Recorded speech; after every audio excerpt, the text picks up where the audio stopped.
All right, folks, Jeff finally got a memorable URL. It's jeffsawesomepods.com. His two main shows are going strong. Shattered Worlds RPG is an actual play pod featuring spaceships, magic, zombies, and, yes, robots.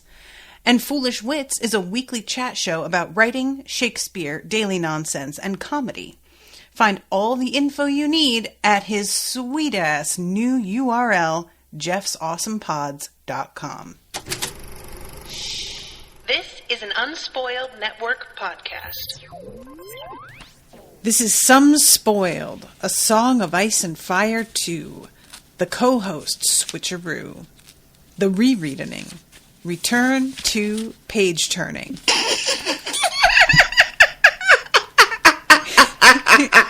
HBO paper book edition. Uncut, uncensored, and too long for Rashawn to find her spot.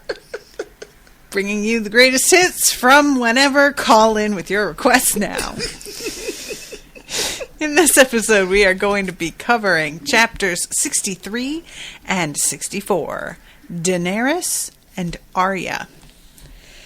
In these chapters, Daenerys is attacked with a manticore, which is much smaller than it might sound like it is when you hear the name.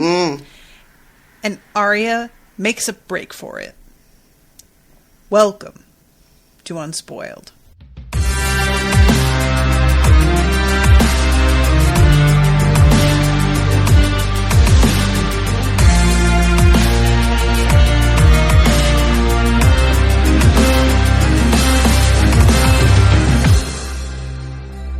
Monsters are dangerous, and just now kings are dying like flies.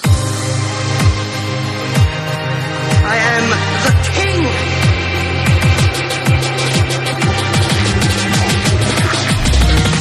Fuck the king. Welcome to the show, everyone. I am Natasha. I'm Rashawn, turner of pages. Oh, man. It's the kind of thing that, like, sometimes I can edit it out because you don't say anything during the intro, but sometimes you will say something as you're turning a page. And so if I cut you turning a page out, then all of a sudden it's real loud page turning just when you're talking, and then it goes away again. And I feel like that's, like, weirder. So I will leave it in. People know I'm reading a book. So I mean, that's not the issue. Is not that they were hiding that it's. That's not what I'm talking. It's fine. So these two chapters. Yeah. What do you think? You know, I will say, I don't want to go on record as like saying whether this is what number of times this has occurred, but I will say. This is the first time in what feels to me like a while that I think I got two chapters that were both completely different than what was on the show. And how do you feel about it? Well, it was good actually, because one of the things that I've been having to contend with is I have not ever tried to podcast a book about something that I had already seen. Mm-hmm. And that's a very different place for me to be in. And one of the things that happens is the sort of urgency that you get when you're reading something for the first time, because you need to know what happens next, doesn't exist for me in these stories in that way. Right. Because, so I don't have that, oh my God, I wonder what's happening this week. Can't wait to read it. That's not what this is about for me. That's not how this is working for me. Mm-hmm. So it was a lot of fun to get to go read two chapters and it be, for the most part, new information, so for the Daenerys chapter, when she leaves Karth is fine. We don't meet these two guys in the TV show. No. Right? So this is all new for me. So I was really, really excited about this. Yeah, and this was one of those things, again, that I have had many times, where I'm like, oh, right. Because I like these new characters, I remember finding them, like, amusing. And I just completely forgot about them. And so they come back in, and I'm just like, oh, shit, it is Strong Belwas. What's up, buddy? That sort of weird, like, reunion that happens in books sometimes. Yeah, so, and this whole, like, plot of Illyrio sending them to bring her back, you know, like, that wasn't anything in the show either. So I don't know what happens to her from here. You know what I mean? Yeah. I will be forthright with listeners. You guys know, I've said it like a bunch of times. I have read all kinds of things about these books over the years. But 98% of the stuff that I've read that would be considered spoilers all occurred out of context for me. Right. Right? So, and remembering certain things when they're not in context is extra hard. And you're not great at remembering them in context. Exactly. So, but also what that means is, like, I know... or I think I know from things I read that in the books, Daenerys, as of the last book that came out, Daenerys was still in one of those slave cities. I can't remember. Okay. I can't remember which one. I want to say Mirren. Is Mirren a place? I can't tell you anything that you don't absolutely know already. Can you confirm that there's a city called Mir or Mirren or something? I think it even comes up in her chapter. As once we start reading it, there is a place called Mir. Yes. So I want to say swampy. that I read that she gets stuck there, and I'll tell you how I came across that little weird tidbit. There was a throwaway joke in the show. It was Baelish talking to somebody in his fucking brothel, and there's like 2 sex workers there, and somebody makes a joke about a Miranese knot or something was like the sex move. Right.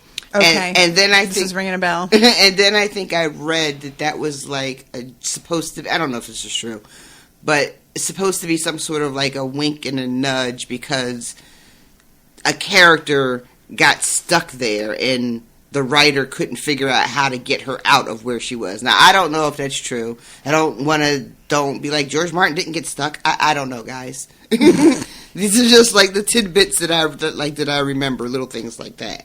Right. So what that means is, if that is true, a good portion of how I think Daenerys' story ends based on the show is completely off book. Like a lot of the adventures I saw her go on haven't happened yet. So all that. Yeah, I think I said something at the beginning of this book that, like, once we're done with the second book, book 3 is like, it's not that there's nothing familiar, but that is the book where things really begin to deviate a lot more.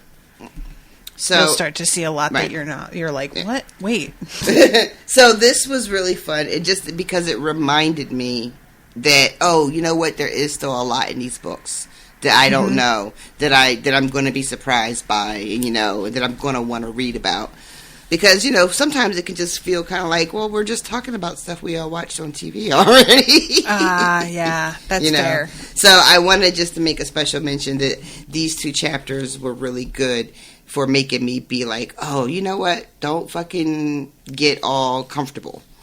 There's still a lot of shit happening in this world that you don't know anything about. So I appreciated that. Yay! Good. Well, I'm delighted.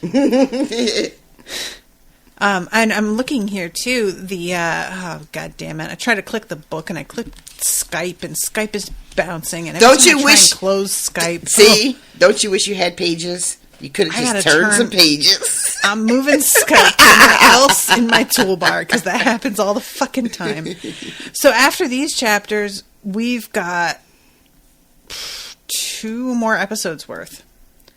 Because if we could do like 1 episode on the very final chapter altogether. But I figure we'll do 2 chapters next week and 3 the week after. I may change that around depending on how long the chapters actually turn out to be, looking at them. But I'm gonna say we'll finish this book within 2 more episodes. Okay. So yeah, it's we're really starting to get into the middle of this, and it's probably not actually true when you look at the size of the books getting so much longer as we go on. But I'm excited about a lot of things that you have no idea are coming, and it's just I'm rubbing my hands together. Well, that's good to know. I'm glad that there's stuff out there for me that I'm still going to be caught by surprise, because that's always the best part of this endeavor for me. Yeah, understandable. All right, so let's start with Daenerys. First of all, it's extremely important that we know that her breasts move freely underneath her small dothraki vest. So I need to tell you guys about that just really quickly. I mean, honestly, as far as that sort of thing goes, George R.R. Martin isn't even that bad about it. But, it is something that I always sort of snicker to myself he over. Just had to slip it in there. They are always trying to slip it in there, girl. You mean that in every single possible way. I mean, that's like definition of man. Trying to slip that shit in somewhere. So she gets a bell from Jikwi, who fastens it in her hair, which is like meant to be something that you get when you win a victory in battle. Yeah. And she's like, I didn't win a victory though. What are you doing? And Jiki says, you burned the Meiji in their house of dust and sent their souls to hell. And Dany says, that was Drogon's victory, not mine. Yeah, that's what she thinks. What do you mean? That's what she thinks to herself. She doesn't say that shit. But. Yeah. I don't even understand how she can think that. Like, Drogon is a tool of yours. Yeah, I don't think that is made that. She hasn't made that connection quite yet. Doesn't seem like. I guess not. Yeah, like I don't think it's just weird to me. Like that's. I don't remember if she actually said Dracarys to him for him to light her up. Do you remember? Because I thought that she essentially sicked him on the lady. Well, on the pyre. But not the lady on the she's pyre. Talking I'm about sorry. I'm talking about the House of Undying, right? She was right. Yeah, she didn't sick Drogon on them. Dany was like in a bit of a pickle. And he saved her. And he saved her. Yeah. But to your point, like their connection to her, and her being in distress, like, well, I guess, yeah, okay. Now that I'm saying it out loud, yeah, I still kind of want to give Daenerys credit for that. I mean, I just see the dragons as being such an extension of her that it's like she saved herself and she's just got external, like parts, right. I don't know. Maybe that's just not the right way to view it, but it's not like she's like warging into them or anything. But, it's still kind of like everybody is so linked to their animals in this so much of the time. Maybe I'm just conflating things. Yeah. I am sorry about this fucking dog. I don't know what's going on in my neighborhood lately. I feel like I can't get away from these months. Yeah. I think we had the whole conversation last week about the dogs. It's just... And you have the nerve to be talking about my page turning. This is out of my control. If it were up to me, right before recording, I would go over there and I would feed the dog a CBD dog treat and send him off to Slumberland for an hour and a half. Poor dog. If a dog is outside barking nonstop like that, that is not a happy, content dog. This is what puzzles me. Don't know how people just sit in their house and they can hear that shit. Right? That's the thing that I keep coming back to with this other dog is just like, I there's another dog down the street, guys, that you may also hear at some point, who is very high-pitched. And even I'm living 3 houses away, and it's excruciating. I don't know how you live in the house that the dog is right up next to and just let it continue. Because it's not even about, like, don't you want to take responsibility. It's just sheer, doesn't that fucking annoy you? I'm not asking how can you live with yourself. I'm asking, how do you do what you need to do in your home with that happening? Not how do you live with yourself, but just how do you live like this? How do you live like this? Exactly. Anyway, sorry guys, we're taking the detour for the dogs. Dog detour. Dog tour. So, Daenerys is, she's suffered a shift in public perception. Yeah, she took down the Magic House. Mm-hmm. And now everybody in town is sketched out. There are rumors of people going mad. There are... Oh my God, that is really loud. I'm sorry. I'm sorry. You know, normally I don't say anything other than to joke about it, but that's like distracting. Yeah, exactly. Same. This is what I mean. Oh no. I was because you guys know that I'll record like a little ad for the sponsors of the show separately, and then I will cut it into the beginning of the episode. And I had to record a promo for Jeff, and this barking of this nature, like just exactly this volume and intensity, but 3 dogs at once. It went on for an hour and a half, and I actually took film footage of myself staring into the camera with this in the background I think I let it go for like 45 seconds, and it never stopped. And I sent it to Jeff, and I was like, dude, I am trying to record your thing. I am not sure what I'm going to do, because just having an ad with 1 million dogs barking in the background, it feels super unprofessional and not exactly a great reflection on you, even though you had nothing to do with it. And eventually they like chilled out, but it was truly, it was will not lie. I leaned out my office window and just screamed, "Shut the fuck up." I think at least twice. And finally, I think the owners heard, because like I yelled that, I went back in, I sat, and then I heard like a minute or two later, somebody's door open and one of the dogs stopped, and I think the owner heard me screaming. I can't tell if they know where it's coming from when I scream that. But frankly, I'm not embarrassed. They're embarrassed. They should be embarrassed. So, all right. Anyway, Daenerys. But yes. PR. So now, the whole town is looking at her sideways. They feel like basically that she has just, I don't know, put a hex on them.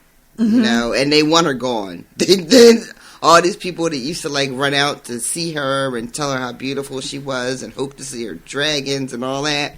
I love the way he writes. People had suddenly remembered that dragons are dangerous. And there's something about the shade of that. Just like, oh, really? Wow, slipped your mind, huh? Mm-hmm. It's funny, but like when she rolled in, it was, oh, look how beautiful she is. And the magic of seeing dragons just sort of overtook everyone. And then, of course, the people like Zaro and everyone else who have their own agenda, is also now becoming very clear.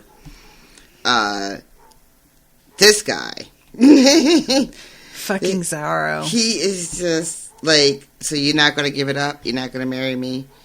Then I really don't have any more time for you. I'm tired of feeding you. I'm tired of feeding your people, And then there's a whole thing with her, like him being like, you better watch out for those warlocks. And she's like, you were the one who told me not to worry about these guys. Mm-hmm.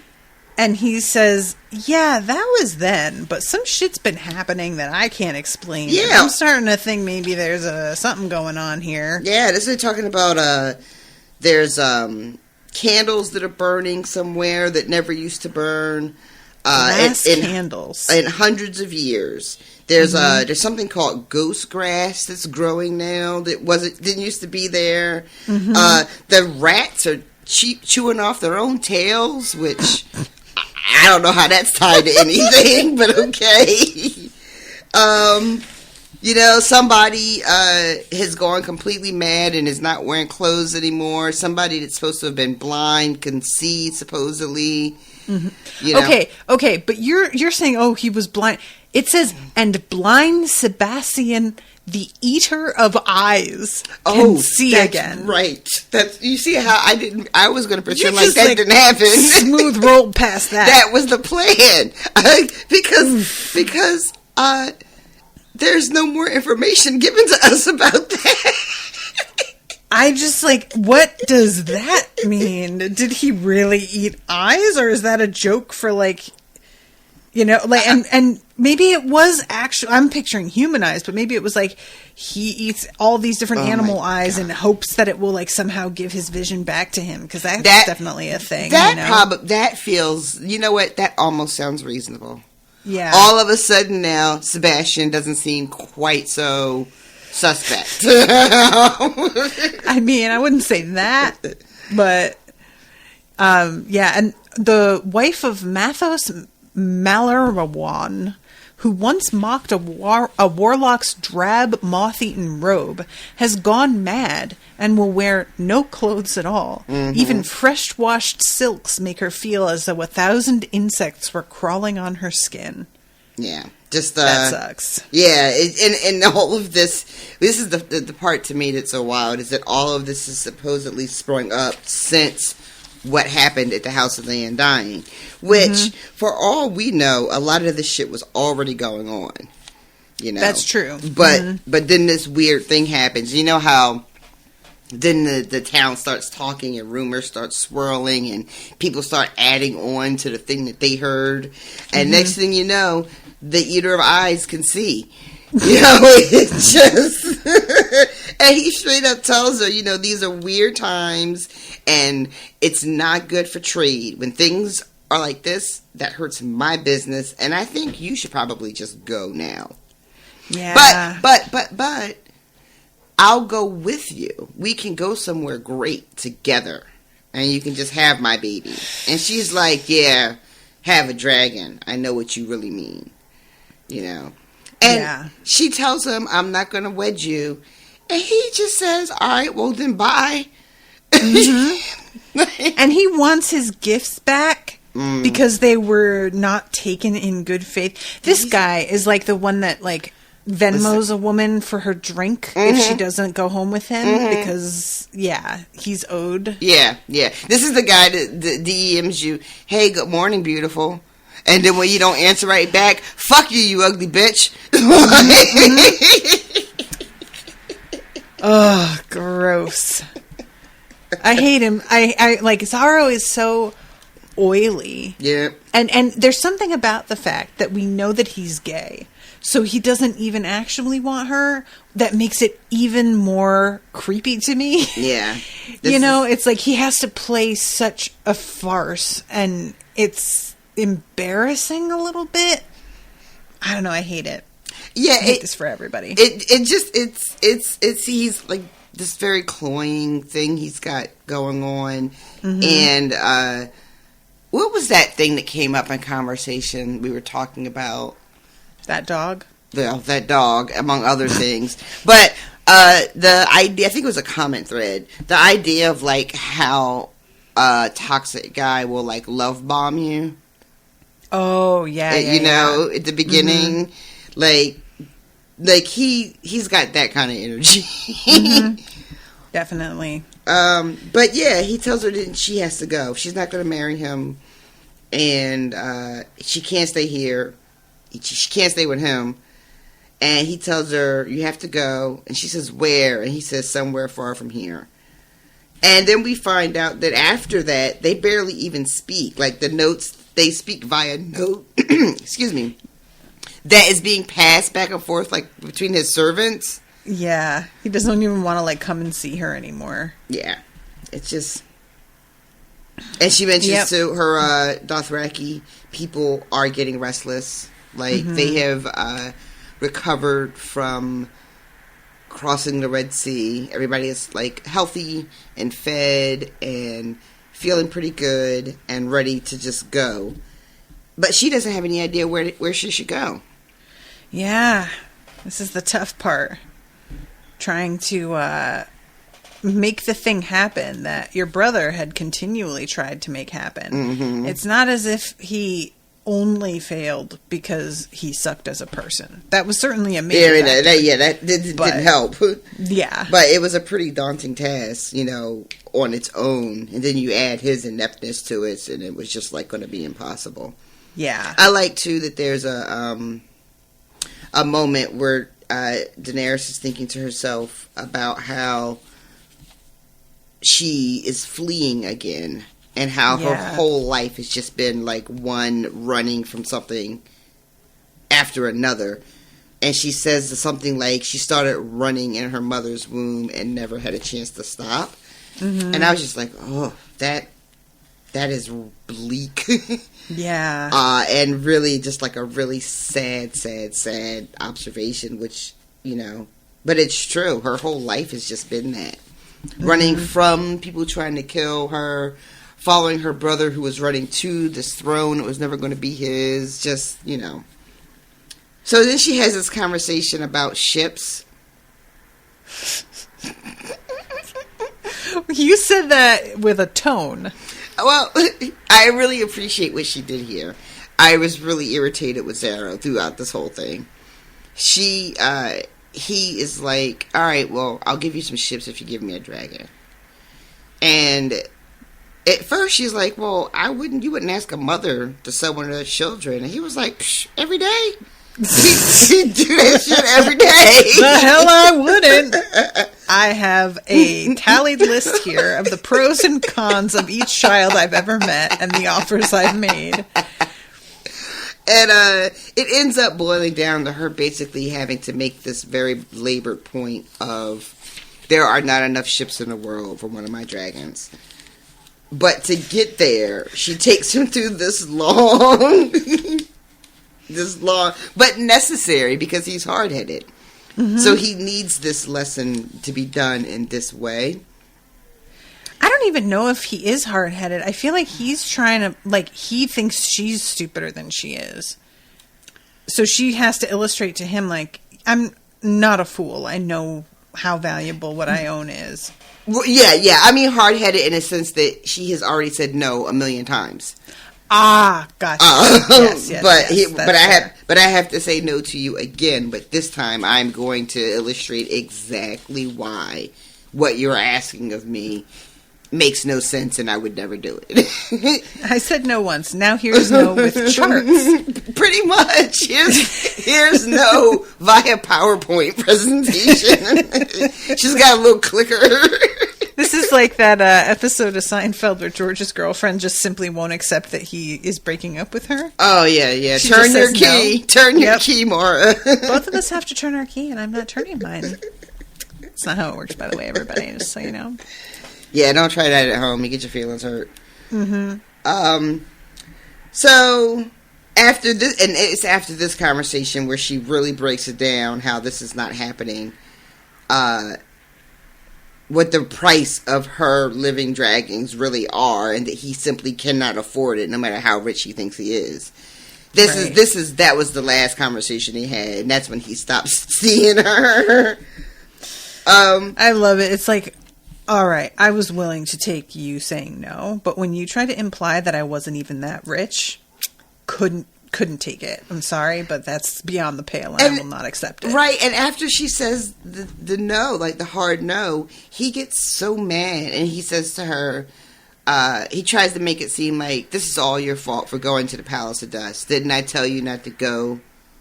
Mm-hmm. And then he's like, the warlocks have made you mad because she's so clearly smart.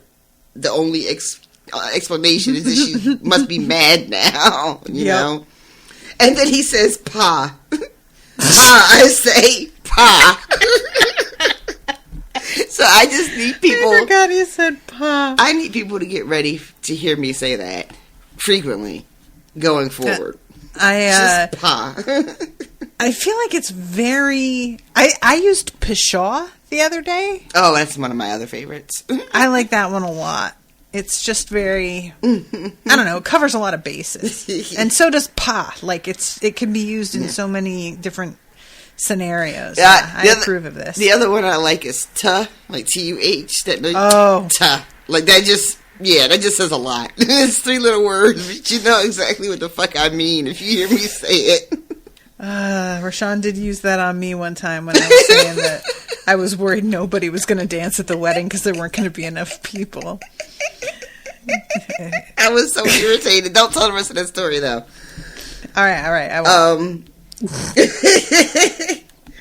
So, this chapter, she is going to the docks to basically try to figure out a ship. Somebody somewhere's got to have something. We got to go to the docks and figure out what's up. So she goes with Jorah, and she takes 2 of her blood riders with her for protection, and they head down to the docks. And she starts to talk with Jorah about some of the things she saw. Mm-hmm. And the one that's really sticking out for her is the dragon has 3 heads. Yeah, he's doing the whole, like, come on. They just, like, drugged you and made you see weird shit. And then she's like, well, I saw a guy with white blonde hair playing a harp with silver strings. And he's like, fuck. Yeah, he's like, oh, shit. Uh-oh. You saw him? Word? And there is... Because, yeah, he's doing, like, the thing about, like, oh, blue lips only tell lies. They only wanted, to suck the life from you. He brings up the Mummer's Dragon, like that was the most outlandish thing that she could have possibly made up. And she's like... That was so weird to me. I don't know if anybody listening is going to agree, but that feels like something that he should absolutely have known what a Mummer's Dragon was. That's not even, like, a weird thing. Yeah, I knew what it was. Yeah, exactly. So that was a very strange, but yeah, he seems really stuck on that. Like, that's just like so crazy. Oh my God, what did you see? A Mummer's Dragon? What? And she asks about the line she heard that his is the Song of Ice and Fire, and she talks about seeing her brother Rhaegar, and then she talks about having the vision of the woman in bed with the babe, and that is the prince who is promised. And then Jorah is like, yeah, that was Prince Aegon. Elia was the mother. But you and I know that is not what we think we saw. Or what we think she saw, I guess is a better way to put that. Right. Like, I'm trying to find the spot. Okay, yeah. There was a woman in bed with a babe at her breast. My brother said the babe was the prince that was promised and told her to name him Aegon. And Ser Jorah says, Prince Aegon was Rhaegar's heir by Elia of Dorne. But if he was this prince that was promised, the promise was broken along with his skull when the Lannisters dashed his head against a wall. Right. Now, this brings up a question which you are probably not going to answer, so I'm just going to be asking myself a question. Fair. Or maybe you will answer if we've talked about it already. So, if this vision is Rhaegar and Lyanna and a baby Jon Snow, Rhaegar named that baby Aegon as well as the other son he had that was named Aegon. So he was okay with naming both his kids Aegon, right? I mean... it is sort of a joke in these books how many people have the exact same name as each other. So yeah, I guess so. I mean, he's a prince. He can do what he wants, I guess. But and honestly, being a prince is the only time I ever feel that that's at all appropriate. Listen. People who name their kids after themselves, I don't ever think that's like a cool thing. I don't like it. The one exception I have to that, and this is because I'm completely biased and I'm a misandrist, is when women name their daughters after after themselves. Okay. I mean, I just think obviously. that's a baller. Like, I have an aunt, and she named her. She named her girls and her boy. She had one boy, and the boy was a junior. And then she had a last daughter, and she was like, "Well, fuck it, I get a junior too." And so she named. I get a junior too. And I just think that's so fucking balls. I didn't know women could do that. This is reminding me of that post that was going around that was like, you know, people get so weird about trans people changing their names. And somebody responds with, wait, you kept the same name your parents gave you? The name they gave you before they even knew anything about you? You still have that name? And the whole tone of it being like, well, you may have a point. Yeah, it really changes how you feel about things when you put it like that. Like, really, we're just naming people we don't even know yet. Like, what a weird thing that is that we do. What is it that it was like either I was reading it or it is something that actually happens, but there's like some tradition that I'm thinking of where you don't name the child until they're at least 2 years old because of the chance that the child may not survive.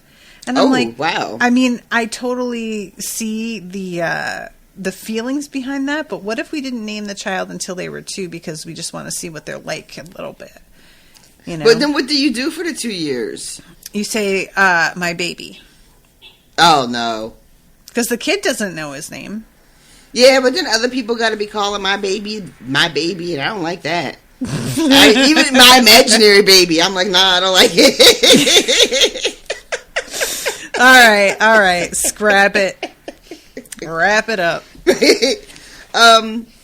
So they talk a little bit about this that she saw, and she asked again, like, what is Song of Ice and Fire? And I'm also like, yeah, what is the Song of Ice and Fire? But we do not get answers because Jorah doesn't know. And they make their way to the docks. There's all kinds of there's all kinds of shit going on. There's a bunch of activity, a bunch of people from all over. They're selling slaves. I'm not a huge fan of that. Yeah. They talk to a couple of different captains.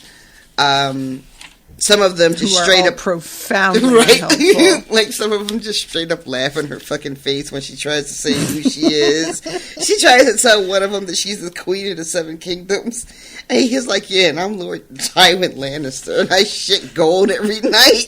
Damn. You're like, God damn. But then some of them are just like, they don't have enough room, or they're afraid to carry horses, or they're afraid of the Dothraki, It was like when I was trying to get home from Texas, really. And we had to every time we asked a different truck driver, they had different excuses for why they couldn't take us. Like one guy would take me and my dog, but not her. One guy would take her, but not me. Another guy would take me and her, but wouldn't take the dogs. So it took a couple of days before we got the right transportation to get out of Texas. So this, I felt like this moment really, especially, was like, oh yeah. I know what that's like. I mean, on a small scale that doesn't involve dragons. But you weren't trying to go and take back your kingdom. I wasn't transporting horses, but I had a fairly sizable dog. So it's practically the same thing. Oh man, I honestly would like to see this story boiled down to an everyday situation and see how that would work. So Daenerys is trying to get back home again. She's got a dog. Nobody wants to give her a ride. And then we've got Ned. He just got fired from somewhere. He was the superintendent. And they drove him out somehow. And now is some dickhead who's getting real strict with the dress codes. Ned was a principal at a pretty good school way out in the suburbs, and then he got a job working for the school district. Comes all the way down to the big city to be superintendent of the school district. And he's just like, this place is corrupted. And everybody's like, yes. Wow. So observant. And Cersei, oh man, somebody who works for like the school board or something, she'd be amazing actually for that. I just got I'm seeing all those fucking videos that went viral over the summer about people being mad about CRT at the school board meetings. But now I'm just picturing it being Cersei yelling about mask mandates and critical race theory. Oh, yeah, I really feel like this could work. I like this comparison. I'm going to work on this a little bit more. Come up with some more comparisons here. So, as they're walking, trying to find somebody that can be helpful, Jorah notices that they are being followed. And we have a very, I thought it was amusing, little exchange where they are pretending to barter over this brass platter, but really they're using it for reflection so they can see who's following them. However, the merchant is really invested in making this sale. I love this so much. I can't believe how funny I found it. I had forgotten how long it goes for. It goes because forever. I remembered that she winds up buying it, which I find amazing in itself. She tells Jorah, pay him before he kills himself or something like that. It started at $30 and it got down to like $2. Literally $2. And I love how many times and every time he says it, it's the sort of like, well, because you're beautiful. Mm-hmm. Well, let me give you the cousin discount. Right. Let me go talk to my boss and back and come out and see what he could do. At one point, he's like, this deal is so good, my wives are going to beat me when I get home. And I loved it. It's plural, and it's just thrown out there with like, that's it. There's no conversation about it. Yeah, I got a couple wives. Big whoop. Want to fight about it? But we find out. So then they're doing this thing with the platter. This guy is still like trying to sell it. They're watching the people behind them, and in the middle of all of this, and like you're expecting like the guys that are following them to suddenly, like, you know, ambush them or something, right? Because that's where your focus is. Your focus is like you're distracted by the merchant. Daenerys is doing the thing where, because Daenerys is answering the merchant as she's talking with Jorah about the people that are following them. Can we talk briefly about Daenerys bartering? Because she is like, at one point he's like, this is so beautiful. And she's like, I mean, I might shit in it. At one point she's like, if you threw it away, I might pick it up, but pay for it? Just stoop. I swear to God, I admire this so much.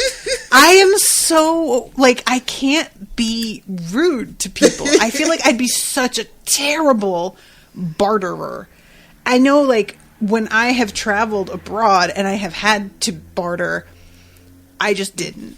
They would tell me how much it cost, and I would agree to pay it because I'm American, and I will let them just rob me blind, and it's fine. And you just desperately want to be out of this uncomfortable situation, and you're willing you're willing to pay whatever it costs just to like escape. And there was one time where I wanted that to be over, and I unwittingly bartered. So what I mean is, I genuinely didn't have as much as they were asking. Like, truly didn't have that much money in my wallet. And they thought I was just being, like, strong-arming them. Oh. And I kept being like, no, this is how much I have. And she kept lowering it, but she wasn't coming near where I could actually afford. And I was willing to spend everything I had left on this thing. And finally, I was just like, well, oh, well. And I walked away. And I was like halfway to the entrance of the marketplace, and her kid comes running up holding the like tapestry thing. I was like, all right, fine. And they like finally sold it to me for what I had said I had. And I bet that was still like twice what she would have gotten ordinarily. But yeah, I had not realized that they thought I was trying just giving them the hard sell. Negotiate. Yeah, it didn't even enter my head that that's what they thought. It was, in fact, I think at that moment that I realized I should have been negotiating the whole time and hadn't been. with all of the different sellers over the course of the last few weeks that I had gone to, and that they probably were super excited to see me show up because they knew, oh, this is the dumb bitch who doesn't know. She just pays whatever we say. Yeah. But anyway, yeah. I love so Daenerys. I'm not good at that. The first price he quotes her to $30. She's like, "Where are my guards at? This man is trying to rob me." What do I need with dull brass when Zaros own Doxos feeds me off plates of gold? And I'm well, he did kick you out, but I guess you could just play that right now. Why she's not? just like, shit, word may not be on the street yet, so let me see how long I can ride this. So all of this is happening, and somebody just sort of, this man comes up, a local guy, I guess you could tell by how he was dressed or whatever. And he says that he has a gift for her and hands her like this beautiful box, like just shoves it like right up in her face. Like he's just there out of nowhere. Mm-hmm. And she does that thing where somebody is like right in your face and you just sort of reflexively just like put your hands up. Take the thing. Yeah, to keep it from smashing into your fucking face. And she takes it. Then she opens it, which I was just like, maybe not. Like, maybe not, maybe don't open it. Like, I get you took it, but maybe don't open it.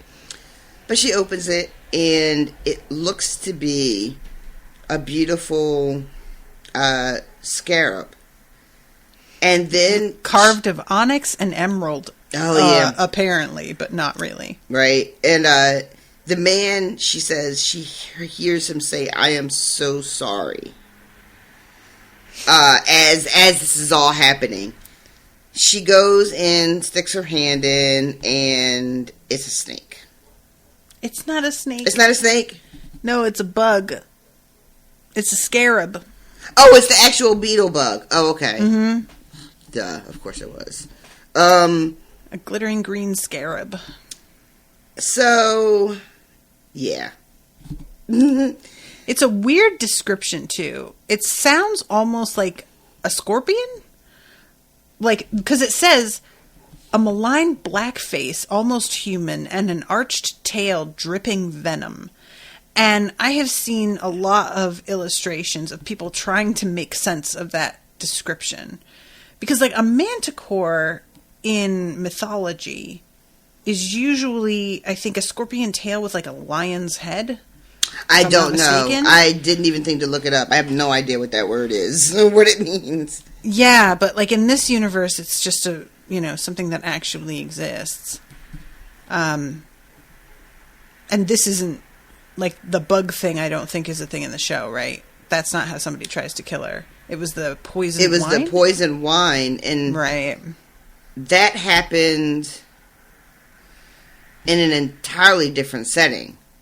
Yeah, that rings true for me. Yeah, that was her and they Jorah. get the like wine cellar tied to a horse and drag him behind them. Yeah, did that happen before she even gets the Karth, I think, in the show? I think so, yeah. Yeah, like she's just out with Jorah. Like I think fucking Drogo might have still been alive. So none of this, I don't think, is in the show at all. So the thing, like, it. Does she get bit, or does she just get hurt when they smack it out of her hand? She gets hurt when they smack it out of her hand. Okay. If she got bit, she'd be dead. Right. So she cries out. The merchant screams. Some woman that we didn't even know was there screams. The merchant shits himself. And his heart. So it was really confusing, and I was trying to figure out, like, wait, what? There's a lot going on here. Mm-hmm. So, to make sure I didn't completely miss everything, the merchant is who knocks it out of her hand? No. Who knocks it out of her hand? Because it just says the old man drove the butt of his staff. Is that one of the new guys? Yes. That's one of the two dudes who shows up. So he knocks it out of her hand with his staff and then drops the end of his staff onto the insect itself. To kill it and crush it. So the reason she just says the old man is because they haven't been introduced yet. Because I was like, old man? What old man? The merchant?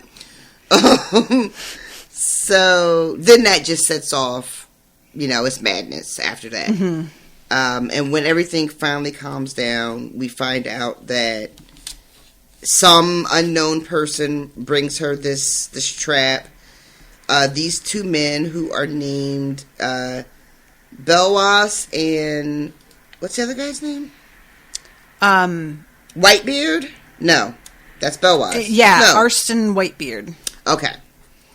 Yeah. Okay, Arston Whitebeard and Belwas. Mm-hmm. And we find out that they have been following her because they have been sent by our old friend Lirio. Who I don't even know if friend is the right word. Friend or foe, who knows? Yeah, who it's knows? a weird thing with him. And they have come with enough ships to not only carry her and her dragons, but all of her people as well. Mm-hmm. It's like a prayer has been answered, really. Yeah. These two guys showing up out of nowhere at exactly the time she needs with what she needs. Mm-hmm. So, and in order to save her life. In time to save her life in this moment, which instantly, like if she was going to have any kind of guard up about these strangers, like saving her life goes a long way to getting past that. Mm-hmm, mm-hmm. You know?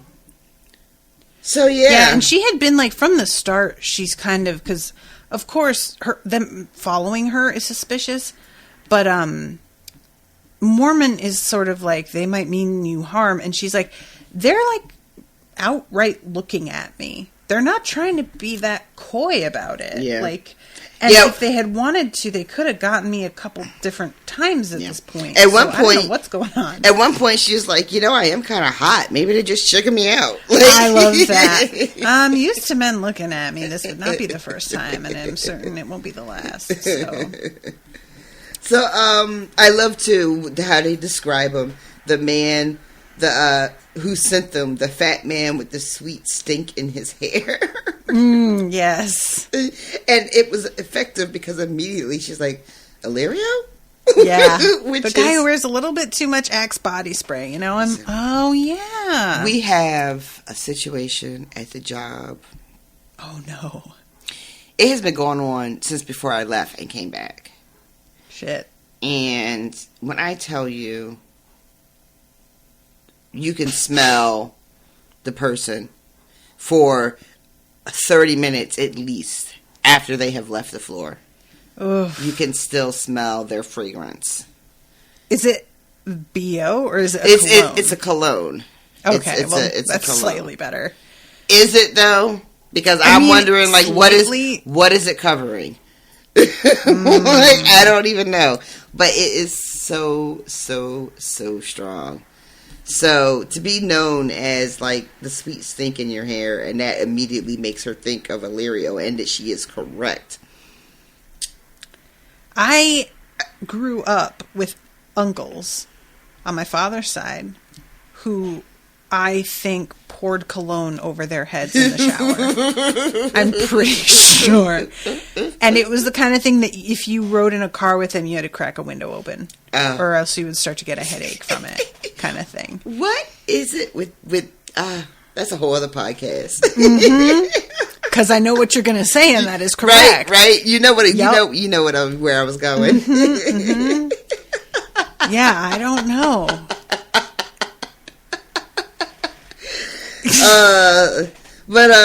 So that's what's going on here. They are, oh my god, there's a little bit of like a tense moment with, fucking, I guess it's Belwas, fucking, somebody, because he calls them horse boys.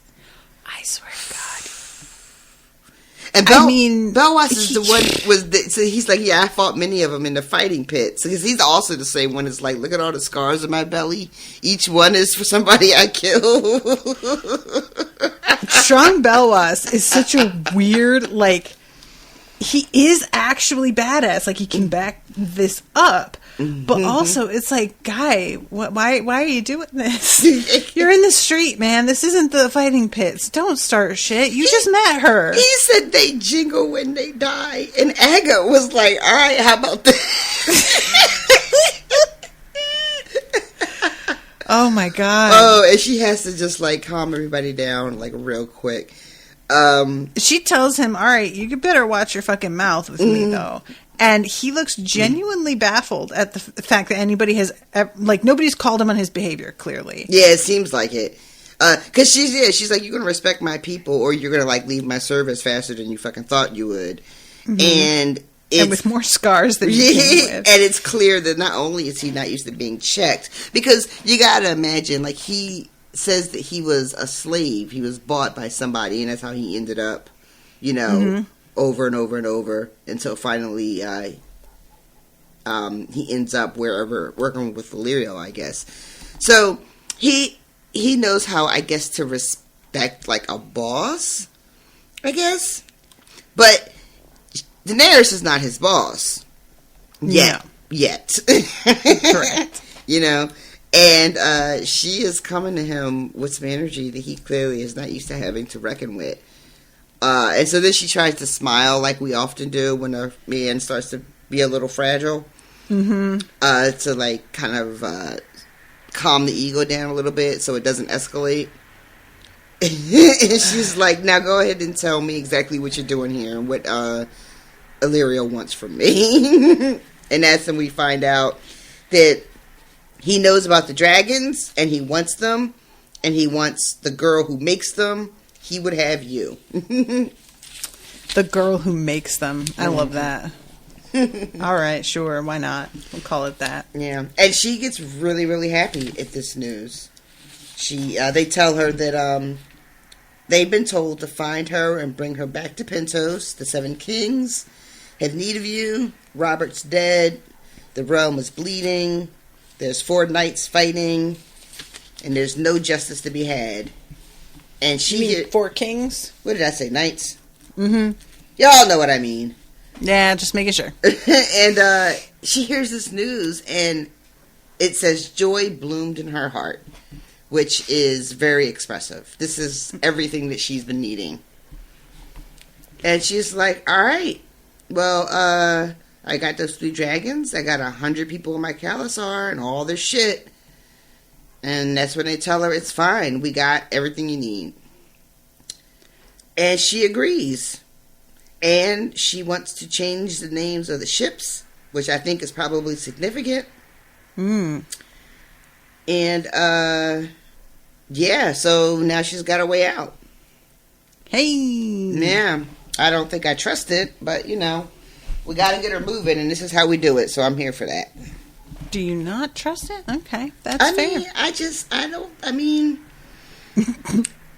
don't trust anybody that wants her, because everybody that wants her just wants to use her for their own ends, and I know that that's just a matter of life and everything, but at this point in the story, you know, she's still vulnerable in a lot of ways, you know. She has not gotten to the place where at least the show, I know, took her. You know, where I start to feel like she not only can take care of herself, but she's going to be safe from the dragons. And right now it just feels like people are grasping at her, and I don't trust anybody's intentions. And for all I know, Illyrio just wants to get her to his fucking estate, snatch her dragons, and lock her up in a room somewhere. Like, you know, who the fuck knows? Yeah, fair. So, we'll have to see how this goes. Yeah, and it's kind of weird, too. The Whitebeard, he says that he's squiring for Belwas. And Mormon is like, aren't you kind of old for that? Because squiring is usually done by, like, young boys. And I forget what he even says in response to that. He just says, not too old to serve my liege. And then he calls Jorah Lord Mormont. And Jorah's like, oh, you know me too.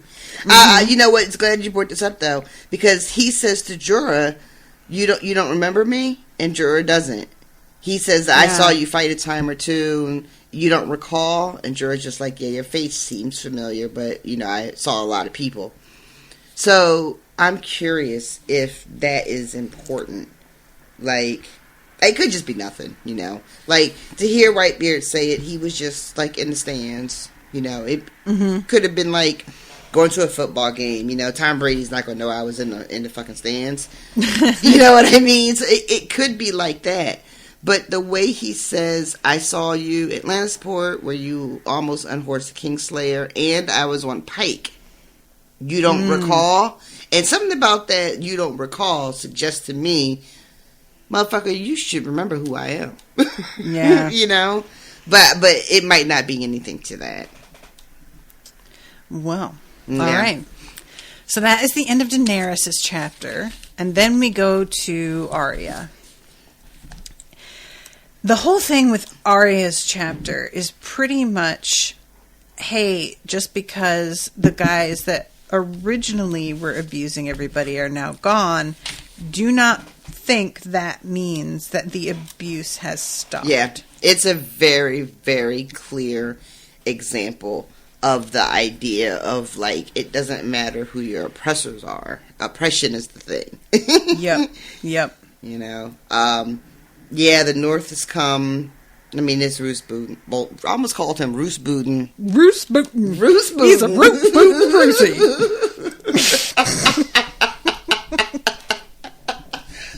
Roose Booten.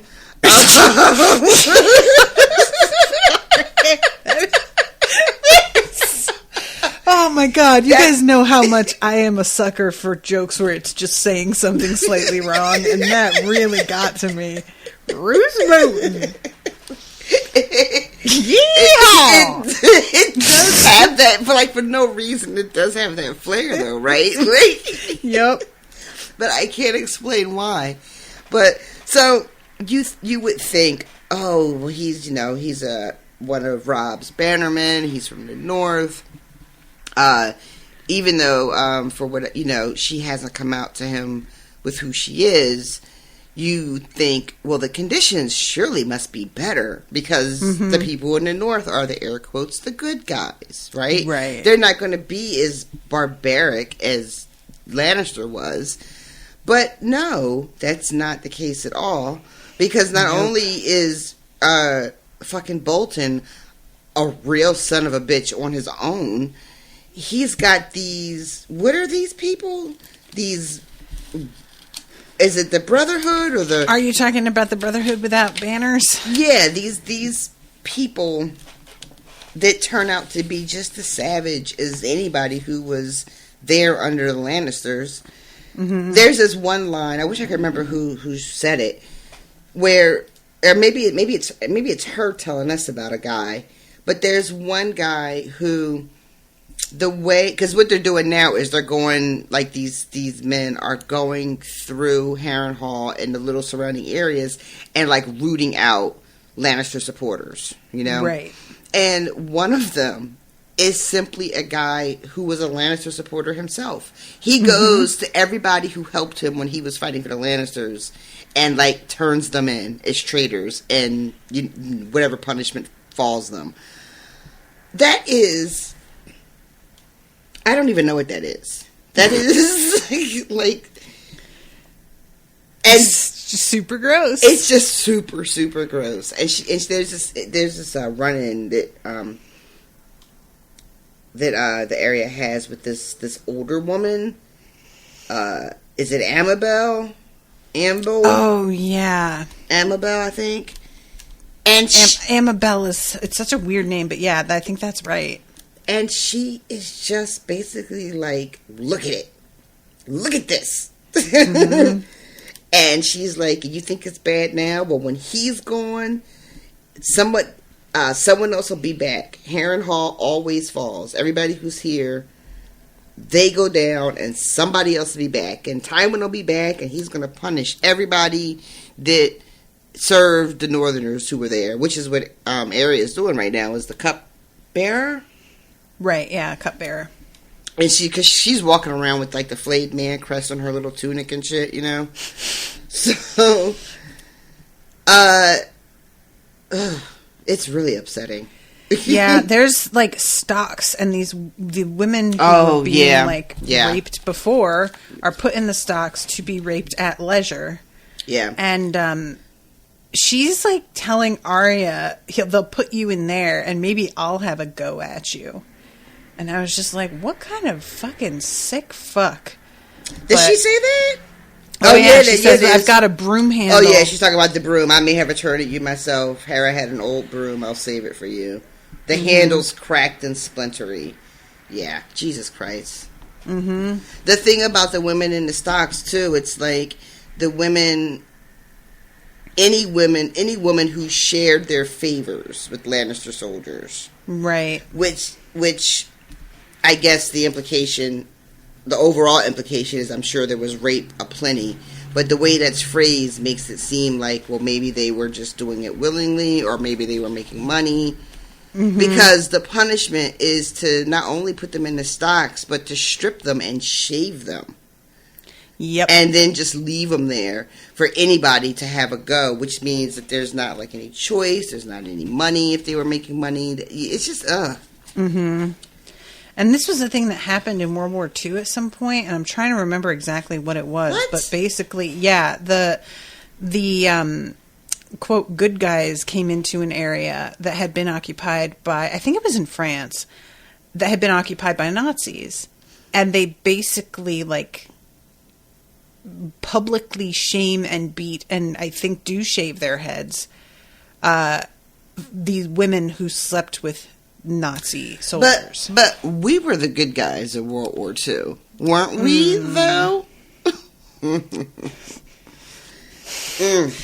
I mean, asterisk. The good guys by comparison. You know, we were the good guys because we waited to see which way the wind blew. Yeah, no shit, right? But anyway, also another podcast. So, so I feel like this is sort of, you know, I don't know if it's like based on that, but I'm sure that happening in World War II happened because it happened before that also. That's what I was going to say. I Yeah. bet that there's like, I mean, like, we know for a fact that, not to get like too derailed, but we absolutely know for a fact that rape is a war tactic. We know that in the present day, all across the world, you know, where people are fighting, one of the things they do is they go in for the women. And, you know, right. Whether they're snatching them up and kidnapping them by the hundreds, like lots of countries you see that are having civil wars or whatever. Like, this is just something that just happens over and over and over again. So yeah, I'm not surprised. I mean, I am surprised to hear about the case you mentioned in France, because I just hadn't heard that before. But it's the kind of thing that's shocking when you hear it, but not shocking because you don't believe it. Right? You know yeah, what I mean? completely. Yep. So finally she has enough and like swings this fucking bucket at this woman's head, and I was salty as fuck. It didn't clock her. I know, all right? she got was wet, but I really wanted that shit to smack her right in the head. The bucket being full of water like throws her off, and I was like, "Oh, god damn it!" And I could feel the bucket in my hand. I was like, "Yep, I know exactly how that went." Yeah, she's like screaming at her. You think you're safe because you have that bloody man on your teeth, which I'm assuming she just means her fucking tunic, right? Yeah. So we also find out that Bolton is. I didn't care for this, but what can you do? I don't want to. Well, I was going to the leeches part, but I wanted to stop real quick and mention. She bumps into Gendry, looking at these heads on pikes, and they mentioned that. Is it Qyburn or Qyburn? Qyburn. Now, isn't that the guy that ended up being the maester for Cersei on the show at the end? Might be. Is that like because you won't want to tell me, or because you don't know? That's because you don't want to tell me.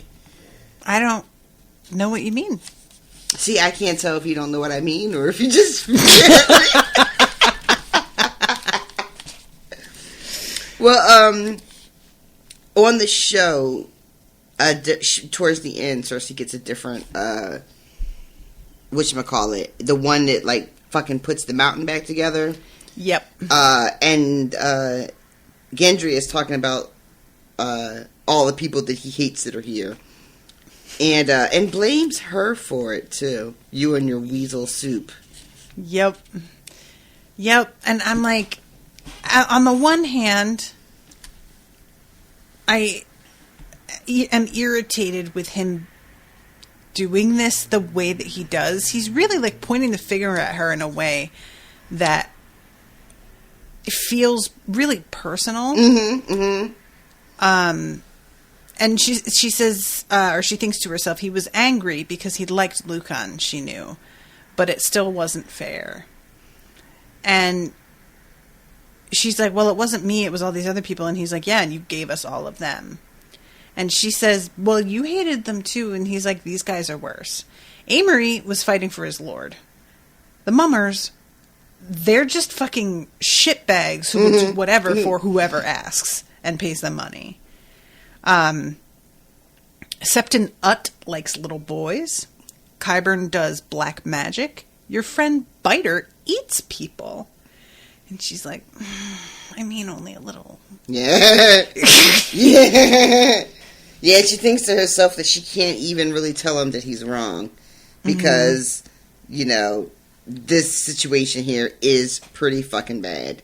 Yeah. And Bolton has given the Brave Companions basically, like, run of shit.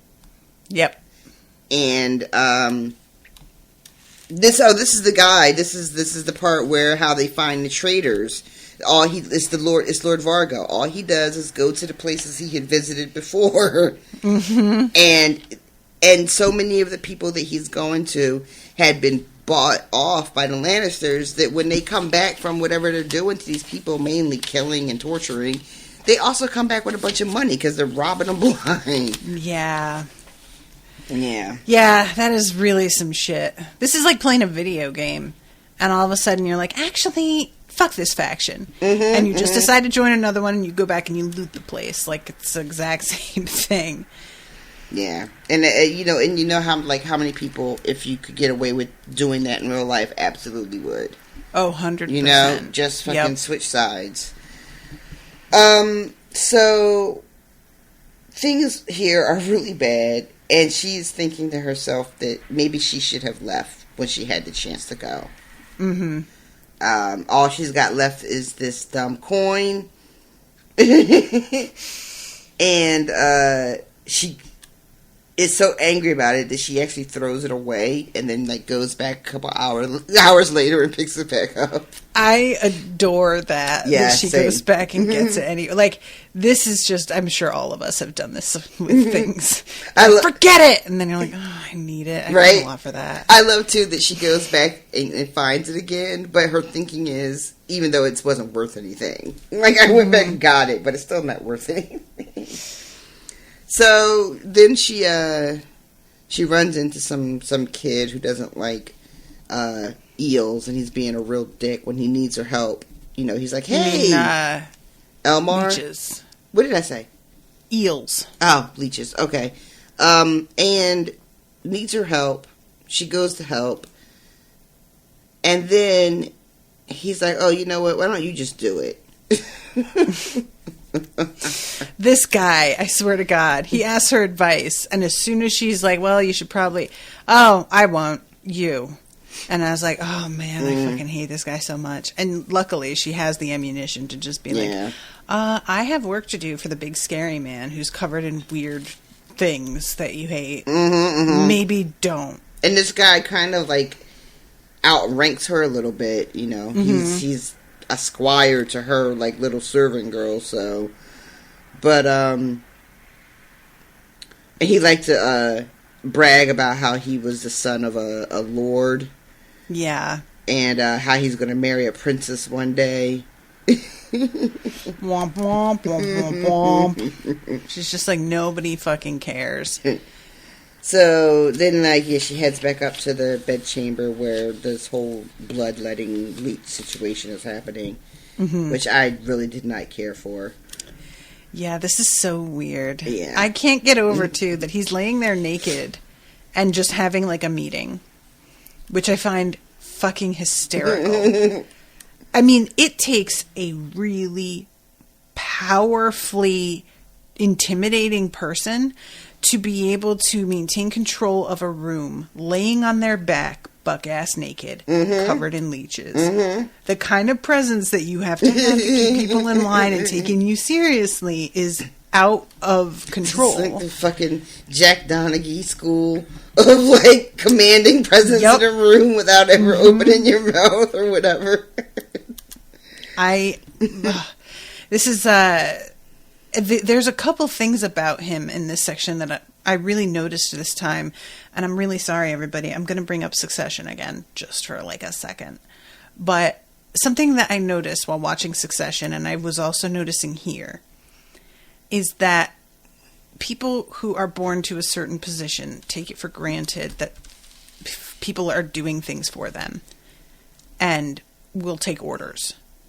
And the first time that this was really like hitting for me was watching Succession, and they're getting like, I think somebody opens the door of their car, takes their luggage, and I think it's Shiv, and she doesn't even look at them. Mm-hmm. They open the door, she steps out and looks around, says not a word, doesn't even glance at them. They take her luggage out of her hand, and she doesn't say anything, she doesn't look at them. Mm-hmm. And it was like, wow, these people really aren't people to you. You know, it's a weird thing to see someone who is so used to this, that somebody like me, oh, thank you so much. Thank you. Hey, this is for you. Give a little tip. Do like all these things. Not even registering. And here it's like a similar thing where she walks in and without even looking up, light some candles. Get me this. Turn off that. When I come back, my room will be set in order. In a way that's like you're talking to Siri or something. Yeah, it really does, yeah. I would say it's just a very different energy. One of the things that I noticed on the writing for Succession, and I don't know if it's intentional, I'm assuming it's intentional. Whenever they are the kids and fucking Logan, when they are talking to someone that's not one of them, right? Right. And they're either telling them something to do or trying to convince them to do something or like asking someone to do something, they end everything with yeah. Like, so you go call dad and tell him that I, this, yeah? Like, so that no, like, so you don't even get the answer back no. It's like a forcing you to agree at the end of like I'm asking you to do a thing, and at the end of my ask I am saying yes, so that there is no option for you to say no. And they Interesting. They let me know if you notice it. They do it all the time. Hey, like if she's talking to Tom and trying to get Tom to do something that he doesn't really want to do, and this does happen. And Kendall does it, like when he's talking to his assistants or whoever, blah, blah, blah, blah, blah, yeah, okay, Huh, that's interesting. Okay, but anyway, so back here. So she hears, I think the most, they're talking about like what they need to do as far as like supplies and how this is a terrible place for a siege. They don't have anything that they need to maintain and sustain themselves. And Bolton is just like, well, Tywin is busy right now because he had to run all the way to King's Landing to deal with Stannis. So don't worry about him marching here just right now. Mm-hmm. And then one of the Freys is saying that this is lost. The North is lost. They lost Winterfell. Robb needs to bend the knee and call this all off. Yeah. And she overhears the bit about Winterfell being lost. And his brothers are dead. He says, I'm trying to think. Yeah, he just... It says, it says, yeah, he has lost the North. He's lost Winterfell. His brothers are dead. And she hears that, but they don't go into, like, any more detail. She's just standing there, like, trying not to breathe, trying not to cry. Yeah. And, they are still having their sort of, like, men-at-war meeting while she's just sort of standing there completely in shock. Yeah, this is like such an awful thing to have to find out this way. Mm-hmm. And for once, it's like correct information because we know that she has been getting a lot of fucking whatever. Right. Yeah. And it's sad for us. She can't react at all. You know, the information is correct as far as what people think has happened. We know that it's not, but like to your point, all of the bits and pieces of things that she's been hearing all this time, you know, this is probably the most official news can be. Is like hearing it in this context as somebody like reporting to you know. So somebody is like, if Stannis had won, you know, maybe things would be different.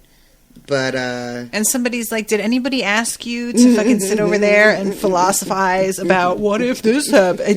It didn't happen. Shut the fuck up. Honestly, I enjoyed that. So let me see. So they all leave because I love it too. What does he say? Oh, what? He just says Bolton just says I'll think on everything that you guys have all said. Mm-hmm. And then it just says his smile was dismissal. Like that's the sign to like get the fuck out. And they all like he doesn't even have to tell them to get the fuck out. They all know it's time to go. Mm-hmm. I like the idea of a smile being dismissal because this guy probably doesn't often. Oh my God. So as soon as he does, they're like, oh God. Oh, I love that. I gotta go. Like nobody wants to be around for that shit. Exactly. This motherfucker is smiling. Please let me leave. Help, I'm scared.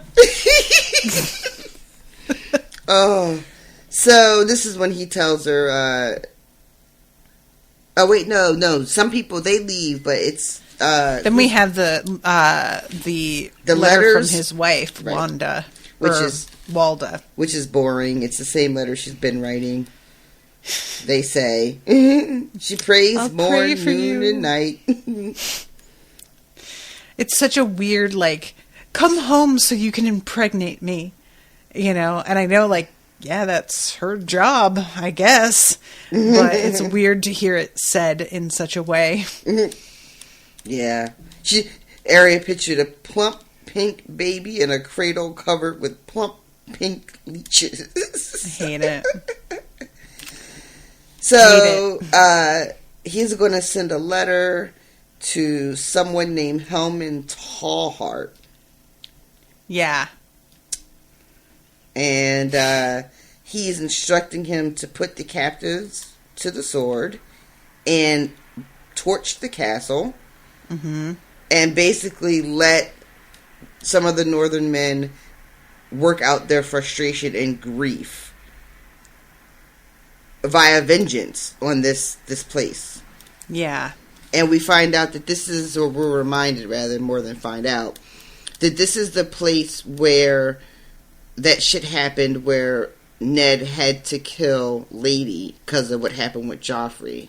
Mm-hmm. And so Arya's just like, yeah, let's burn that bitch to the ground. Yeah. She doesn't seem too worried about all of the captives being put to the sword. But nope. Honestly, Arya has limited supplies of sympathy at this point, and I am not mad at her for that. At this moment, she's still reeling, right? So, yeah. So Bolton's going to go wolf hunting because all their howling has been keeping him up at night. Because this is the kind of terrible person he is. But he does mention... It's interesting, too, because, like, it feels so symbolic knowing what happens later. Yeah. You know? He's just out here like, I'm sick of this. All right, let's go kill some fucking wolves. I will say, he says it's weird that... he says it's queer to see the common wolves of the South be so bold. Yeah. Which I also feel like is sort of something. Something. Like, I don't know if it's a mixture of the shit that's going on in the North and how, like, a lot of creatures and people, like the free folk, are moving south because of all the undead shenanigans.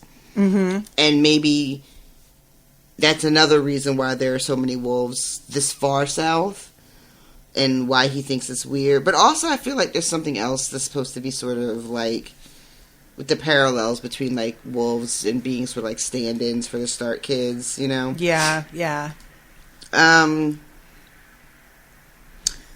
So let's see.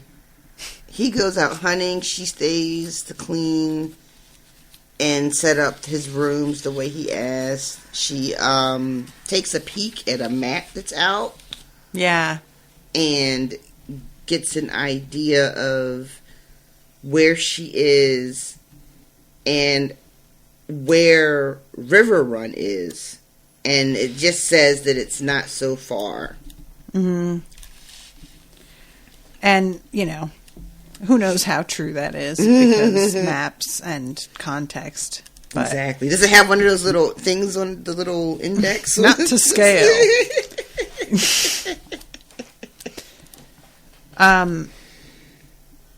This, I do want to talk about because Roose tells these guys to put the castle to the sword and whatnot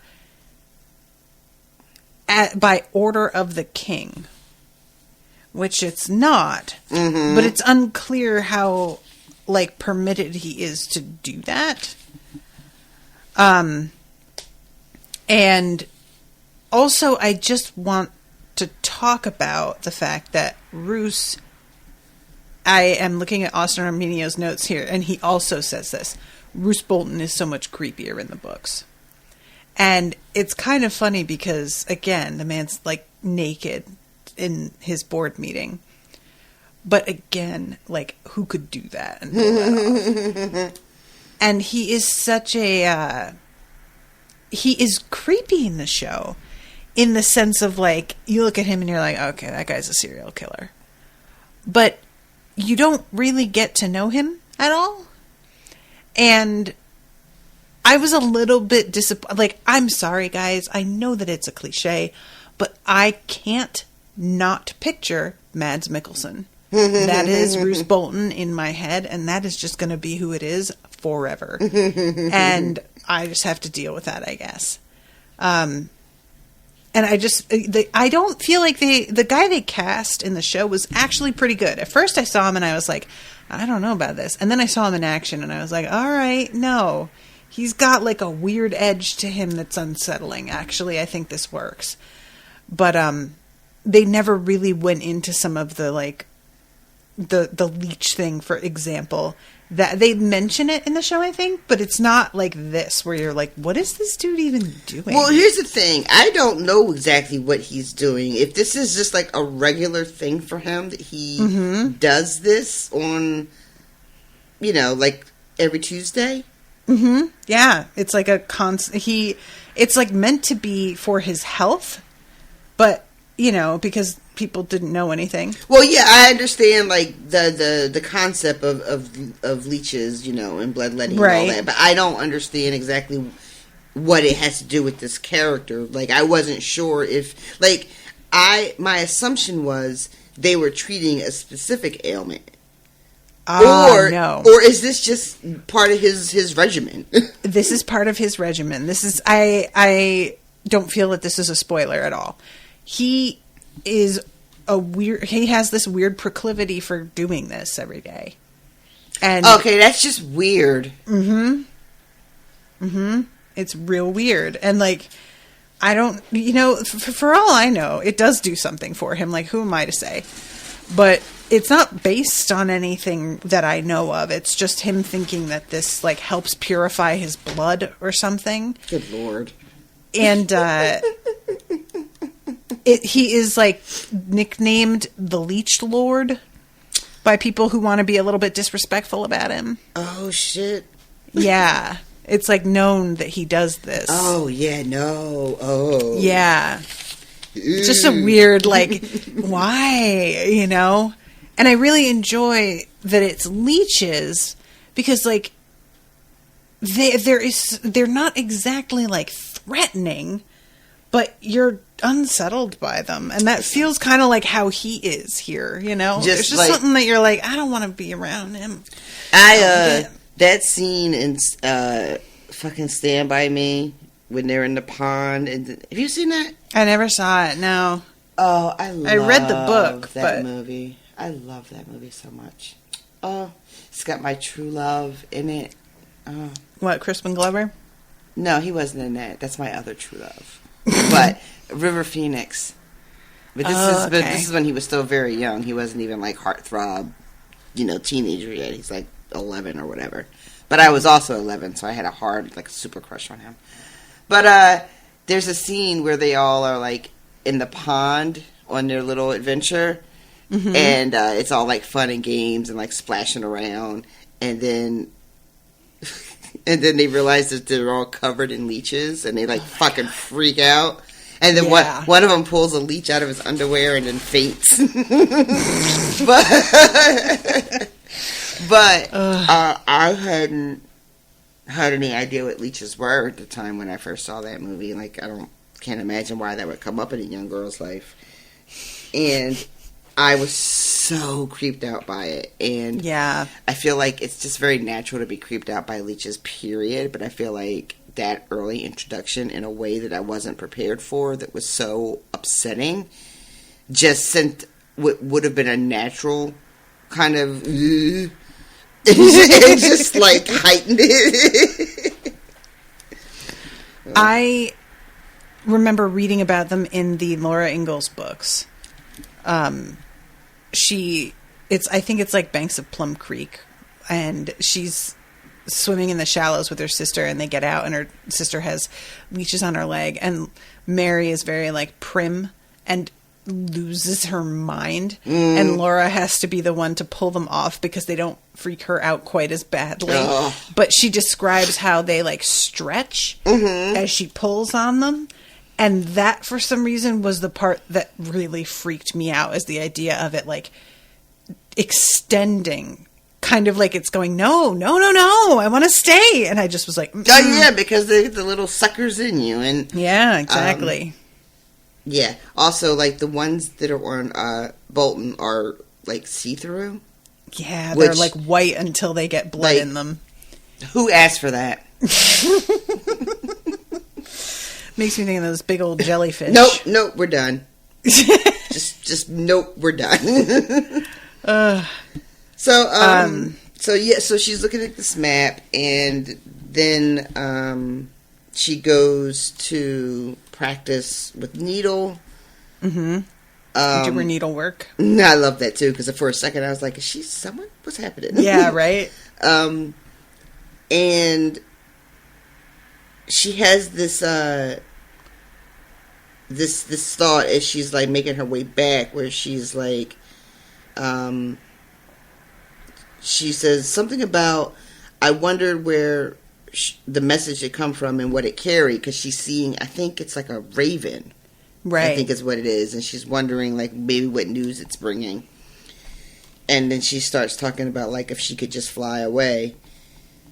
And, she's been having these thoughts for a while, because she's been kind of being held against her will for a long time now in the book.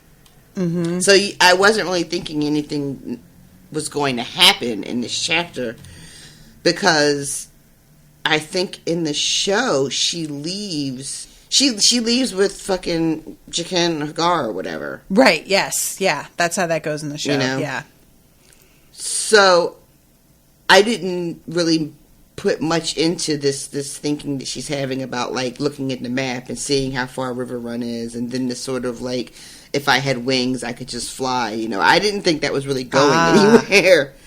So, but it turns out that, yeah, it's going somewhere, and it's going somewhere in this chapter.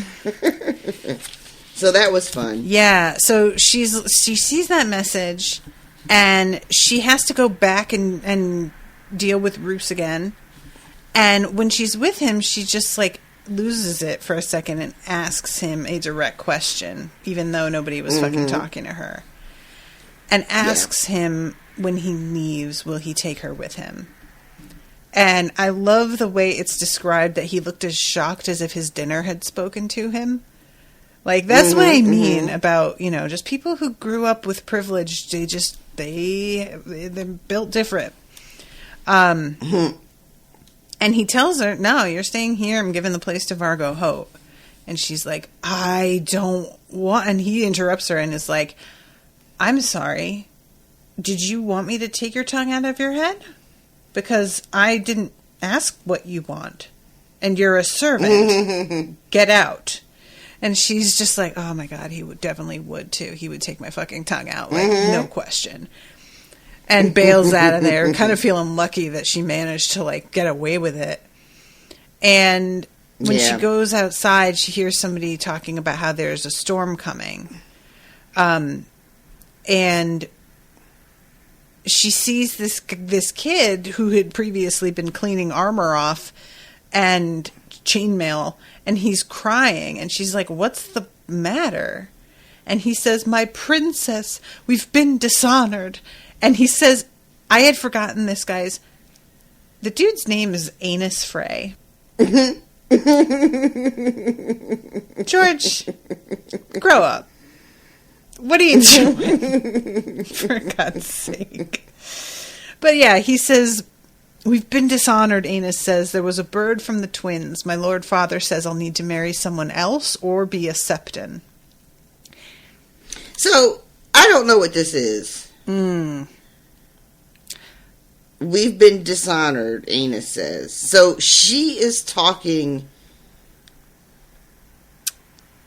So, she's talking to the same kid, Elmer.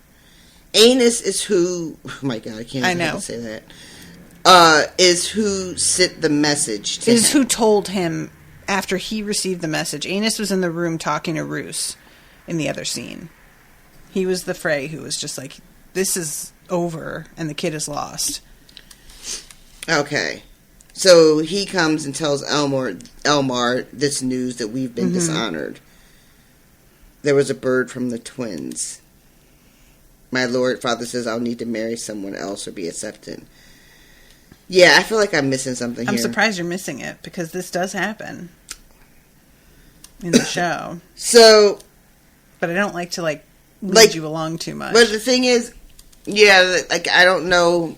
Yeah, I'm trying not to, try to focus back on, what happened on the show exactly, because then I'll get turned around time-wise. We've been dishonored. So it sounds to me like the phrase are saying that they've been insulted in some way. Right? So I was thinking, is that, off page, is that something with Rob and, all that stuff? But I don't know if that's exactly what that's supposed to be, because I'm not sure about the timeline, where we are in the story. You know what I mean? Yeah. So I don't know if me thinking that is correct or not. So I don't know. Yeah, that's what's sort of interesting about the books, because you aren't jumping around to certain points of view. We don't get a Rob POV. And even if we do get certain POVs, they aren't timed in exactly the way that it would be in the show, where you're seeing everything from every perspective all the time, because they want to show you as much as they can. There will be stuff that a message will come about it, and it will be sort of either you have to decipher what it means based on the incorrect information in the letter and figure out, well, why do they have this incorrect information when I know that it was actually this? Or you have to understand why, this, people are having a certain reaction, and you have to just be like, okay, what do I know about what could be happening and why they would have this reaction? And sometimes you won't be able to do that at all. There are times where there's clues, and looking back, you're like, oh, that's clearly what was going on there. And then there are times where it's just, you would never know. And in this case, this is the sort of thing where if you hadn't seen the show, in the book, you have no idea what the fuck this is. You just know, something went down, something pretty big has happened, but there's no context at all. So it's just an interesting thing to think about how you would be reading this if you didn't know anything about what happens later on. But yeah. So I'm going to tell you something just because it's actually not important. But Elmar was promised a princess, and he doesn't realize that who he was promised to be able to marry is Arya. Oh. Yeah. Okay. So it's kind of fun. Oh. You don't find that out until later, and it's not, like I said, it's not actually, like, important. Oh, that's funny. But I just really enjoy that little, like, bit of going in there. Yeah, no, that's good stuff. So at this point, she goes and she has a moment where she is telling the gods, basically, tell me what the fuck to do. And she has this voice that seems to be like whispering to her and telling her, like, wolves in a pack make it further when it's winter, basically. And she looks down and she's using her, like, wooden practice sword, and she's like, what the fuck am I doing with wood, like a wood sword? It is not time for this anymore. I love that moment. And she goes and gets Gendry. And she has to convince him by lying a little bit. She tells him Vargo Hoat's taken the place over, but then she lies and says that she heard Vargo say that he was going to cut off everybody's left foot. Yeah, I love that she specifies the left foot. I love to because when she says that he's taking over, she's like, yeah, okay, well, you know, whatever. They're all terrible. And then she says the thing about how he hobbles people, and he's just like, oh, that's not true. She's like, no, I heard him say it. So she tells him to meet her and get the swords. And I love this eventually. She says, you won't forget, right? And he's like, I never said I'd come. No, but if you do, you won't forget the swords. He frowned. No, he said at last. I guess I won't. So then she goes and she gets the map, takes the dagger, just in case Gendry doesn't come through for her with the swords, and goes to the stable and tells this kid that Roose Bolton wants 3 horses saddled and bridled. That was like a horror movie. That was my chair. Sorry. Damn, that was like one of those like Halloween sound effect boards. She manages to intimidate this kid into doing it, even though he kind of smells a rat. There's no way to tell, and he just does what he's told. Yeah, you can just count on that, you know? She also gets Hot Pie as well. He comes in with Gendry. And I love how fucking loud they're both being. Like, Gendry has a sword, so he's rattling. And Hot Pie, like, barks his shin and is like, motherfucker! Like, really loud. And she's like, for fuck's sake, you guys, can you just keep it down a little bit? And there's a guard that they have to get past. And Arya says, you stay with the horses and I'll go take care of him. And she is looking at this dude, trying to figure out how she's going to handle him so that he doesn't yell and attract attention. And she sees that it's a Northman, and she's like, fuck. Yeah, because these guys are not going to just fall for any old thing. These are guys that have been with him for a while, who know him better than she does. And what he's likely to do. Yeah. Yeah. And so she can't just pull the okie doke like she did before. And so she tries it. She's just like, Lord Bolton sent me. And he's like, at this hour? Why? And he's, she's looking like, ugh. His throat's right there, but he's really tall. I love this. So she tells him, he told me to give all his guards a silver piece for their good service. Silver, you say? He did not believe her, but he wanted to. Silver was silver, after all. So she grabs the coin that she got from Jack and Hagar and lets it fall by accident. And he kneels, and his throat is right there, and she just slits his throat, and he can't shout because his throat is filled with blood. Yep. And she says, Valor Morgulis, as he dies. And honestly, it's boss. It really is. And she goes back to the dudes, and Hot Pie is like, you fucking killed him? And she's like, what the fuck did you think I was gonna do? Yeah, I said I would take care of him. Everybody knows what that means. Haven't you seen any movies, dude? You've not seen The Sopranos? Right? Her fingers were sticky with blood and the smell was making her mare skittish. It's no matter, she thought, swinging up into the saddle. The rain will wash them clean again. Yeah, that's what serial killers say. Right? And she is on her way, and I'm not really mad about it. Honestly, the fact that, like, all she's thinking is the blood is making her mare skittish. Mm-hmm. That's a really, like, practical concern. There is no philosophical question for her of, like, was that the wrong thing to do? Like, at all. Not at all. It's what had to happen. And they, like, you know, and I am fine with that. She's living in a world where there's no games anymore, guys. Yeah, they have women in the stocks naked for the raping, just for anybody who's got a hankering. Mm-hmm. So, yeah, the rules are different in this world. Yeah, she's not even, like, queasy about it. She's not even, like, you know, oh, gross, you know, or the smell of blood made her stomach flip-flop. Nothing. None of that. Nope. So that's the end of her chapter. So we are really, we are so close to the end of this book now. It's crazy. Mm-hmm. I'm going to just check on the, like, actual timing of the last 4 chapters to see how many, like, minutes they each are. So we've got, everything is about half an hour. So I'm going to say next week we'll do, Sansa, Theon, Tyrion. I'm spoiling you by telling you who it is, but it doesn't. It's fine. Wait, so it's 3? And then, yeah, we'll do 3 next week.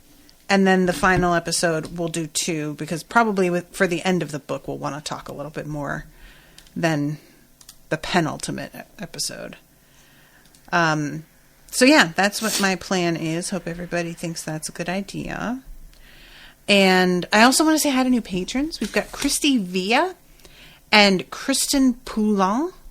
I think it's Poulin, but I also could be doing that thing that white people do where they see a name and they make it sound like it's French when it's super not.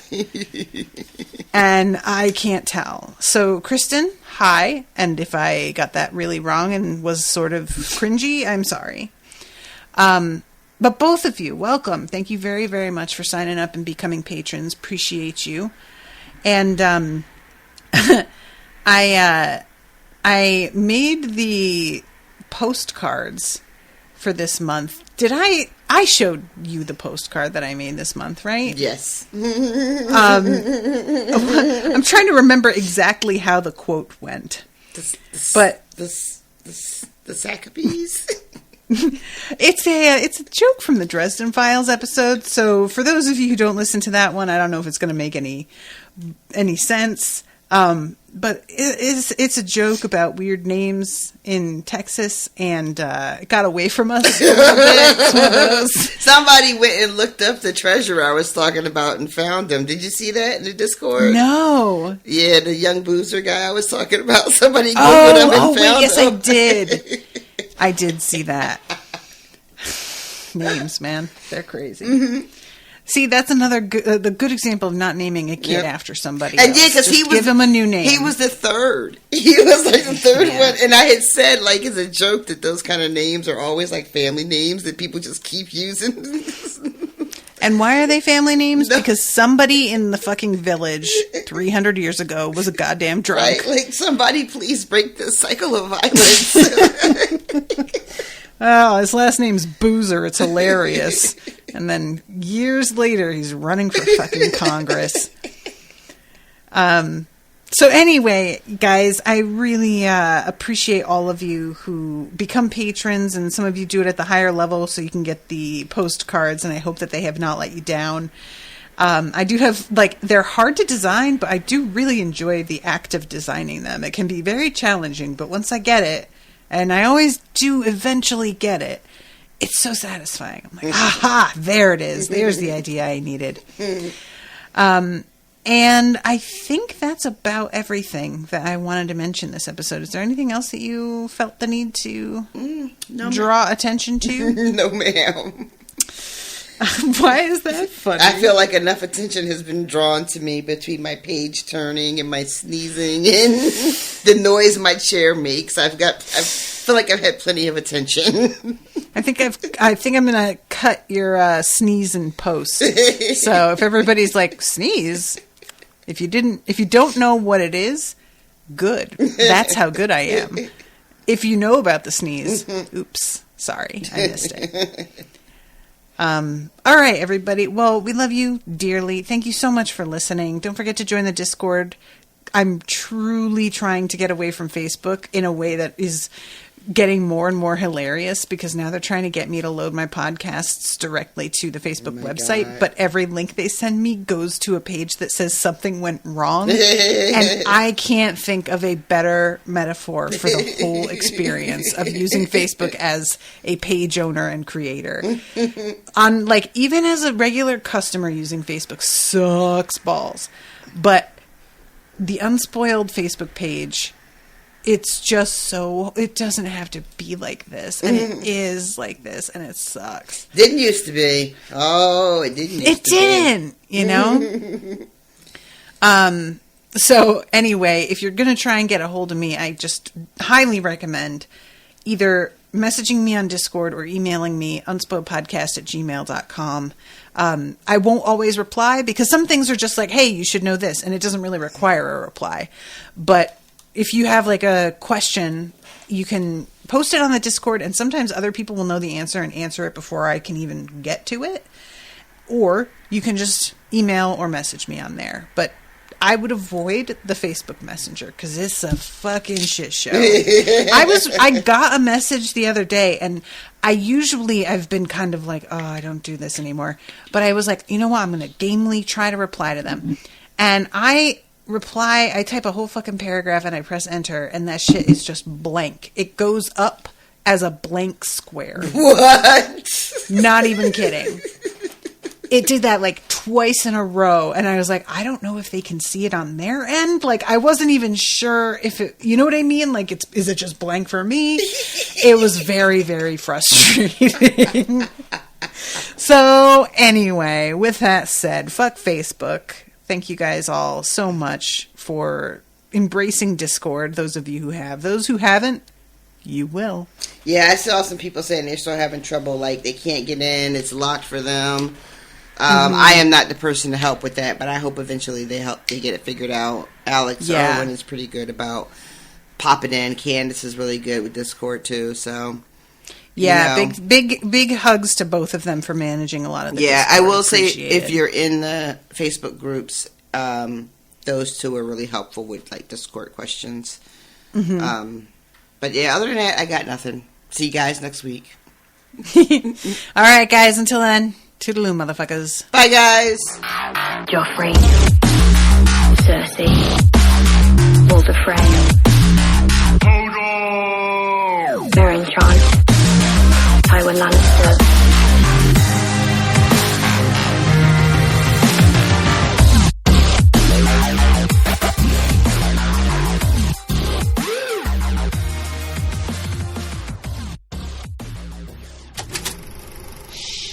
That was an Unspoiled Network podcast.